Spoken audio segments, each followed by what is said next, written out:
عشق مصطفیٰ جس کے سینے میں ہے،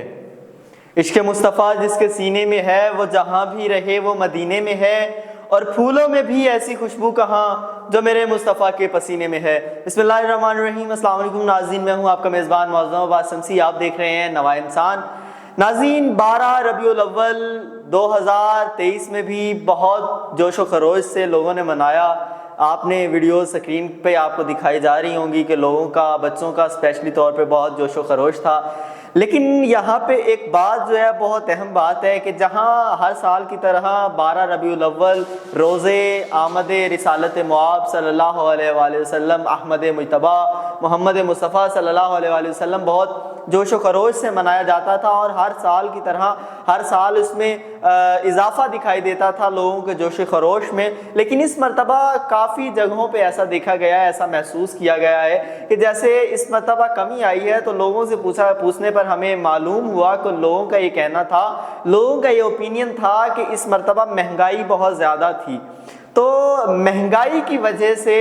آمد رسول پاک صلی اللہ علیہ وآلہ وسلم کے جو جشن میں بھی کافی فرق نظر آیا ہے۔ جہاں لوگ ہر سال جھنڈیوں، لنگر اور گلیوں کو سجانے کا انتظام کافی زیادہ کرتے تھے، اس مرتبہ اس میں کافی کمی نظر آئی ہے۔ لیکن یہ ذکر ایسا ہے کہ جسے اللہ تبارک و تعالیٰ نے قرآن مجید میں بیان کیا ہے، اور اس ذکر کی حفاظت کی قسم کھائی ہے، اس ذکر کو بلند کرنے کی قسم کھائی ہے۔ تو اس ذکر میں بلندی اللہ کی طرف سے ہے۔ تو جہاں پہ نہ ہو سکا وہ الگ معاملہ، لیکن جہاں پہ تھا وہاں پہ لوگوں کا بہت جوش و خروش نظر آیا۔ تو اسی لیے میں 4 سطریں آپ کی سماعتوں کی نظر کرنا چاہتا ہوں کہ کتنی شان ہے ہمارے پیارے پیغمبر اکرم صلی اللہ علیہ وآلہ وسلم کی، کہ کس شان کے مالک ہیں کوئی بیان ہی نہیں کر سکتا۔ رسول اکرم صلی اللہ علیہ وآلہ وسلم ارشاد فرماتے ہیں کہ میری شان کائنات آدم و عالم میں اللہ و علی کے علاوہ کوئی نہیں بیان کر سکتا۔ تو بہت عظمت و شان کے مالک رسول آج کے دن اس کائنات میں تشریف لائے،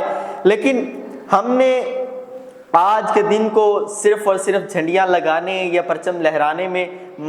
مصروف نہیں کرنا، بلکہ ہم نے سیرت رسول اکرم صلی اللہ علیہ وسلم پہ عمل پیرا ہو کے لوگوں کو یہ درس دینا ہے کہ آج کا وہ دن ہے کہ جس دن رسول اکرم صلی اللہ علیہ وسلم تشریف لائے، کائنات کا سچا و صادق نبی تشریف لایا، کہ جس کے صادق اور امین ہونے کی قسمیں جو ہیں کافر بھی کھاتے تھے، کافر بھی یہ کہتے تھے کہ آپ صادق اور امین ہیں۔ جیسا کہ جو پہلی دعوت تھی اسلام کی، جو حضرت ابو طالب کے گھر تھی، اس میں بھی کافروں نے رسول اکرم صلی اللہ علیہ وآلہ وسلم کے صادق اور امین ہونے کا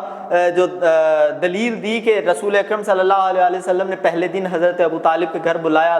لوگ آئے، کھانا کھایا اور چلے گئے۔ دوسرے دن پھر بلایا، لوگ آئے، کھانا کھائے، چلے گئے۔ تیسرے دن آئے تو حضرت ابو طالب نے اپنے بچوں سے کہا کہ آج کے دن کسی کو جانے نہیں دینا جب تک میرے بھتیجے کی بات مکمل نہ ہو جائے۔ لوگوں نے کھانا کھایا، جانے لگے تو حضرت ابو طالب نے روکا، کہا چلو پہلے میرے بھتیجے کی بات سنو پھر آگے جانا۔ تو پھر رسول اکرم صلی اللہ علیہ وسلم نے ان سے مخاطب ہو کے کہا کہ اے لوگو، کیا میں تم سے کہوں کہ اس پہاڑ کے پیچھے ایک بڑا لشکر ہے تو تم مان لو گے؟ کہا ہم مان لیں گے، کیونکہ آپ صادق ہیں، آپ نے کبھی جھوٹ ہی نہیں بولا۔ رسول اکرم صلی اللہ علیہ وسلم نے ارشاد فرمایا، اچھا اگر تم جا کے دیکھو تو اس پہاڑ کے پیچھے لشکر نہ ہو تو پھر تم کیا سمجھو گے؟ کہا کہ اگر ہم وہاں جا کے دیکھیں کہ وہاں پہ لشکر موجود نہیں ہے تو ہم سمجھیں گے کہ ہماری آنکھوں نے دھوکہ کھایا ہے، لیکن آپ کا کہا جھوٹا نہیں ہو سکتا، لشکر وہیں پہ موجود ہے۔ تو رسول اکرم صلی اللہ علیہ وسلم نے فرمایا کہ اس کا مطلب ہے تم مجھے صادق اور امین مانتے ہو؟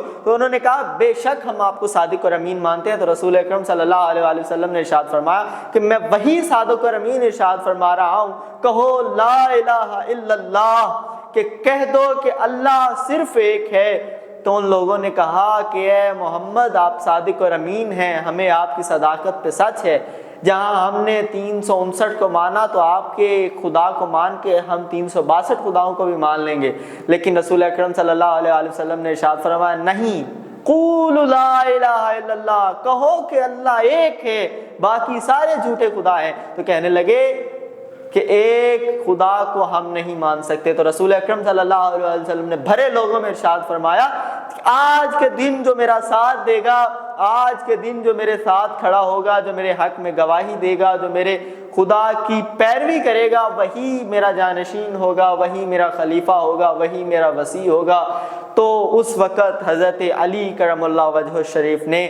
کھڑے ہو کے ہاتھ بلند کیا اور کہا کہ اے محمد مصطفیٰ، اے رسول اللہ، لا الہ الا اللہ محمد رسول اللہ۔ ابھی محمد رسول خدا نے اپنی رسالت کا دعویٰ نہیں کیا تھا کہ رسول اکرم صلی اللہ علیہ وسلم کی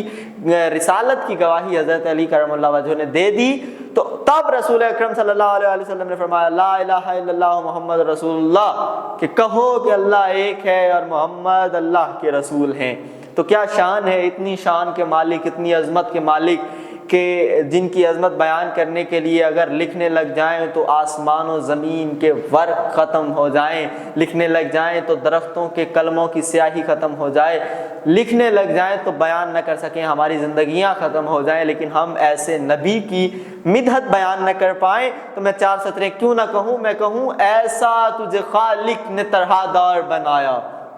کہ ایسا تجھے خالق نے طرح دار بنایا، یوسف کو تیرا طالب دیدار بنایا، اور کونین بنائے گئے سرکار کی خاطر، سرکار کو کونین کا سردار بنایا۔ اسی کے ساتھ اجازت دیں معظم عباس شمسی کو، دیکھتے رہیں نوائے انسان، اللہ نگہبان۔